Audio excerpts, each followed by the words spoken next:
এদেশের লাখো দুলা ভাইকে হত্যা করতে হবে যারা শ্যালিকার সাথে জেনায় লিপ্ত হয়েছে। এদেশের লাখো ভাবিকে ইট ঢিল পাথর দিয়ে মেরে ফেলতে হবে যারা দেবরের সাথে জেনায় লিপ্ত হয়েছে। এদেশের লাখো পুরুষকে ইট ঢিল পাথর দিয়ে মেরে ফেলতে হবে যাদের স্ত্রী থাকা সত্ত্বেও অন্য মহিলার সাথে জেনায় লিপ্ত হয়েছে। এদেশের লাখো নারীকে ইট ঢিল পাথর দিয়ে মেরে ফেলতে হবে যাদের স্বামী থাকা সত্ত্বেও অন্য পুরুষের সাথে জেনায় লিপ্ত হয়েছে। এদের অন্তত বেঁচে থাকার কোনো সুযোগ নেই। না, তোমাকে এইভাবে সাড়া দিতে তো আমি নিষেধ করছি, এটুকু বুঝতে চাও না? এইভাবে সাড়া দাও আমি পছন্দ করি না, খুব খেয়াল করে থাকো।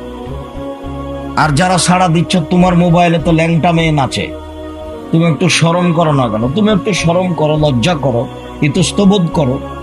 তুমি যদি আমার সাথে অত ভালোবাসা থাকে, আজ থেকে নিয়ে মরা পর্যন্ত তোমার মোবাইলে আর কোনদিনই ল্যাংটা মেয়ে নাচবে না, তাহলে বুঝবো যে তোমার ঈমান ফিরে এসেছে। তুমি আমার বক্তব্যের সাথে দিন রাত মুনাফিকি করো।